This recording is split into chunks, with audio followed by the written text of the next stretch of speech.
Last session मध्ये आपण काय बघितलंय, CFG बघितलंय, कंटेक्स्ट फ्री ग्रामर, त्याचे एक्झाम्पल बघितले, त्याचे थोडेसे पुढचे प्रॅक्टिसचे प्रॉब्लेम्स बघूयात. तर लास्ट सेशन मध्ये आपण 3 सिम्बॉल बघितले. आता किती सिम्बॉल बघतोय? 4 सिम्बॉल. म्हणजे किती सिम्बॉल आहेत? A B C D. आणि काय सांगितलंय? M is greater than equal to 1. म्हणजे A raise to M, B raise to M आणि C raise to N, D raise to N. म्हणजे जेवढे C आहेत तेवढेच D पाहिजेत आणि जेवढे A आहेत तेवढेच B पाहिजे, ज्याच्यावरती सेम सिम्बॉल आहे ते. आणि M is greater than equal to 1 म्हणजे कमीत कमी A B आलाच पाहिजे. CD चा ऑकरन्स नाही आला तरी चालेल, कारण की N is greater than equal to 0 दिलाय. मग ह्याला मी म्हणणार हे प्रोड्यूस करेल A, हे काय प्रोड्यूस करेल B. मग S काय प्रोड्यूस करणार? S प्रोड्यूस करणार A B. A वरती काय प्रोड्यूस करणार मी? सेम नंबर ऑफ A आणि सेम नंबर ऑफ B. आणि टर्मिनेशन ए बी, कारण की इथे ऑकरन्स सांगितलाय तुम्हाला M is greater than equal to 1. आणि त्याच्यानंतर B काय प्रोड्यूस करेल? जेवढे ऑकरन्स C चे आहेत तेवढेच D चे.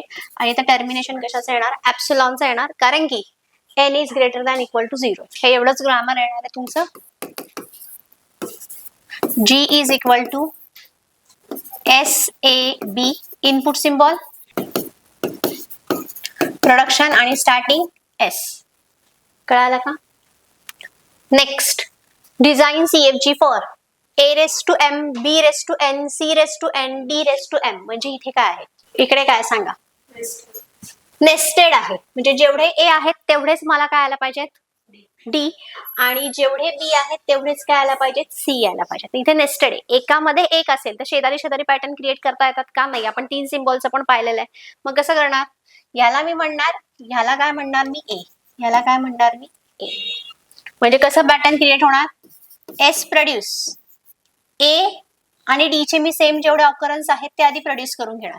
मग A आणि D चे सेम ऑकरन्स झाले की मग मी मधले कोणाचे ऑकरन्स प्रोड्यूस करून घेणार? B आणि C चे. कोणाचे ऑकरन्स प्रोड्यूस करून घेणार? B आणि C चे. म्हणून मी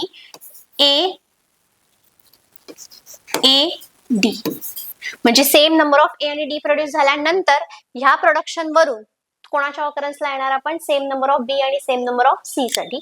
मग काय करणार? A प्रोड्यूस काय करणार? सेम नंबर ऑफ C आणि सेम नंबर ऑफ D. आता मला सांगा, दोघांचं पण काय सांगितलंय? Greater than equal to 1. Same number of B आणि C.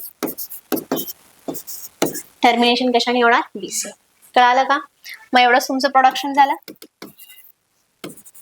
मग SA ग्रामरची डेफिनेशन, त्याच्यानंतर इनपुट सिम्बॉल ABCD, प्रोडक्शन आणि स्टार्टिंग S. नेक्स्ट काय आहे? A रेस टू M, लक्षानंतर लिहून घ्या. A raise to M, B raise to N, C raise to N, D raise to M. Same आहे, पण त्यांनी काय सांगितलंय? M and N greater than equal to 0. म्हणजे याचा अर्थ काय? की ह्याच्यामध्ये मिनिमम तुमची जी स्ट्रिंग होती ती तुमची मिनिमम ABCD, सगळ्याचा ऑकरन्स 1 1 1 हवा होता. ABCD येऊ शकत होती. पण इथे तुमची दोघांचा ऑकरन्स म्हणजे एप्सिलॉन, एम्प्टी स्ट्रिंग येईल.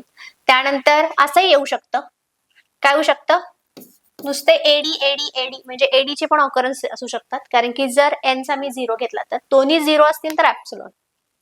नुसते AD येऊ शकतात किंवा AADD येऊ शकतं, किंवा नुसते BBCC येऊ शकतं, किंवा सिंगल BC येऊ शकतं. असे वेगवेगळे कॉम्बिनेशन्स येऊ शकतात. मग आता ह्या केसमध्ये कसं करणार सांगा? S produce same number of A आणि D, same number of A आणि D, हे हा पॅटर्न जो आहे तो, बरोबर. त्याच्यावरून मी कुठे गेले? AD, आणि हा जो A आहे तो काय प्रोड्यूस करेल? सेम नंबर ऑफ B आणि C. हा काय प्रोड्यूस करेल? सेम नंबर ऑफ B आणि C. आधी सारखंच आहे, सेम नंबर ऑफ B आणि C. पण इथे त्यांनी काय सांगितलं आपल्याला? एम्प्टी स्ट्रिंग पण येऊ शकते. मग तुम्हाला एप्सिलॉन कुठे द्यावं लागेल? इकडे. हा कशासाठी? एम्प्टी स्ट्रिंग साठी. कळतंय? म्हणजे जर नुसते तुम्हाला AD प्रोड्यूस करायचे असतील तरी तो S नंतर एप्सिलॉन प्रोड्यूस करेल. किंवा नुसते काय येऊ शकतात? BC पण येऊ शकतात. मग तो हा BC वर नुसतं BC हवे असतील तर मग त्या केसमध्ये काय लागेल? नुसते BC हवे असतील तर त्या केसमध्ये तुम्हाला काय करावं लागेल? इथे एक प्रोडक्शन अजून एक घ्यावं लागेल, BAC. कळालं का? Sorry, BAC. कळालं का?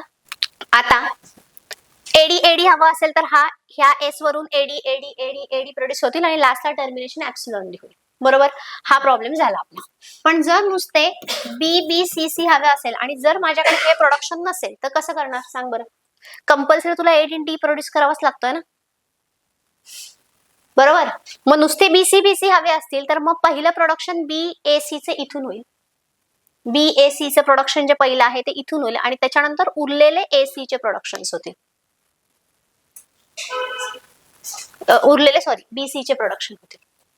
म्हणजे नुसते बीसी बीसी बीसी हवे असतील तर त्या केसमध्ये एस वरून बी ए सी प्रोड्यूस होईल पहिला आणि नंतर ह्या ए वरून उरलेले बीसी बीसी बीसी प्रोड्यूस होतील. का? कारण की दोघांची condition N is greater than equal to 0 आहे तर नुसते बीसी बीसी चे बीबीसीसी चे कॉम्बिनेशन येऊ शकतात म्हणून. कळालं? आणि मग ते पण नसेल, नुसते एडी एडी असेल तर इथून मी ए कडे गेले ए वरून आणि मग मी ह्या केसमध्ये इथे एप्सिलॉन लिहू शकते आणि तो नाही लिहा तरी चालेल की इथे होतच येते प्रोड्यूस. कळालं का कसं प्रोसेस केलंय? समजलं? प्रोडक्शन हा का लिहिला कळालं का? नुसते बी बी बी सी सी सी हवे असतील तर मग त्या केसमध्ये ए आणि डी चं प्रोडक्शन येणारच नाही म्हणून हे पहिलं प्रोडक्शन इथं आणि रिमेनिंग बी बी सी सी चे प्रोडक्शन इथे. ग्रामर एस ए नंतर लिहून घ्यायला वेळ देते, आधी समजून घ्या.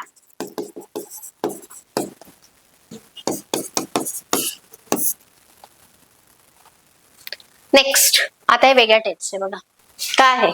Design CFG for a raise to i b raise to j c raise to k i is equal to j plus k. I is equal to j plus k म्हणजे काय? I is equal to j plus हा, म्हणजे जेवढे BC मिळून आहेत तेवढे ए चे production येणार आहेत. जेवढे बीसी मिळून आहेत तेवढे ए चे प्रोडक्शन येणार आहेत. कळालं का? मग आता ह्याला लिहायचं कसं आधी हे समजून घ्या. A raise to i b raise to j आणि सी रेस टू के त्यांनी स्पेसिफाय केले i is equal to j plus k. मग ह्या आयच्या ठिकाणी जर मी लिहिलं a raise to j plus k into b raise to j c raise to k. तर आत्ताच आपले रूल झालेले आहेत इंडायसेसचे, तुम्हाला माहिती असतील. A raise to m plus n असेल किंवा ए रेस टू जे इथे आहे जे प्लस के असेल तर मी ह्याला असंही लिहू शकते ना, ए raise to j a raise to k. आणि हे इक्वलंट असंही असतं ए रेस टू के आणि ए रेस टू जे, कारण की एच आहे बेस सेम आहे, तुम्ही असं चालतं. बरोबर, मग मी ह्याला रिप्लेसमेंट केलं ए raise to j a raise to k a raise to j हा sorry b b raise to j c raise to k म्हणजे ह्याची ही रिप्लेसमेंट आली. कळालं? आणि आपल्याकडे आतल्या आत पॅटर्न आहे म्हणजे पण असा पॅटर्न नाहीये, हा असा आणि हा असा पॅटर्न नसतो. मग आता ह्यांना रिअरेंज करून घेते. A raise to k a raise to j b raise to j c raise to k. आता झाला का ओळखीचा पॅटर्न? जेवढे ए आहेत तेवढेच सी पाहिजेत आणि जेवढे ए आहेत तेवढेच बी पाहिजे. म्हणजे जो आपण आता प्रिव्हियस क्वेश्चन सॉल्व्ह केला तसाच आहे ना. आणि काय सांगितलं इथे कंडिशन काही दिलेली नाहीये, मग तुम्ही सगळ्यांचा ऑकरन्स तुम्ही इथं 1 1 आहे मिनिमम हा कन्सिडर करू शकता. जर काही दिलेलीच नाही तर मिनिमम एम आय जे के च्या कंडिशन्स काही दिलेल्या नाहीयेत, मग तुम्ही 1 1 आहे असं कन्सिडर करून केलं तरी पण चालणार आहे. मग हा पॅटर्न माझ्यासाठी तुम्ही ग्रामर कसं डिझाईन करणार? एस प्रोड्यूस पहिल्यांदा जेवढे ए आहेत तेवढेच मी काय प्रोड्यूस करून घेणार सी ए एस सी, त्यानंतर ए ए सी आणि इथून हा मधला पॅटर्न डिझाईन करणार जो आत्ताच आपण केला होता. ए प्रोड्यूस काय ए ए बी टर्मिनेशन ए बी. हे झालं तुमचं ग्रामर. कळालं का? आधी हा सॉल्व्ह कसा केला आहे कळालं, पेपरला हा सॉल्व्ह करायचा आणि मग पुढे सॉल्व्ह करायचं. पुढे सेम आहे. Construct CFG for a raise to i b raise to j c raise to k j is equal to i plus k. म्हणजे बघा a raise to i b raise to j c raise to k. मग b raise to काय सांगितलंय I plus k. मग आता इथे ए raise to i लिहू शकते मी, b raise to i c raise to b raise to k आणि सी रेस टू के. मग आता इथे काय आलंय, जेवढे नंबर ऑफ ए आहेत तेवढे नंबर ऑफ बी पाहिजेत आणि जेवढे नंबर ऑफ बी आहेत तेवढे नंबर ऑफ सी पाहिजे. मग हा पॅटर्न येईल की तुम्हाला डिझाईन करता. ह्याला ए म्हणणार, याला बी म्हणणार. हा आतला ए होता आपला. तर कसं करणार? S produce a b, a produce same number of a and b, आणि b produce same number of b आणि सी. कळालं कसं केलं हे सॉल्व प्रॉब्लेम्स? नेक्स्ट सेशनला अजून उरलेले प्रॉब्लेम्स आपण बघूयात.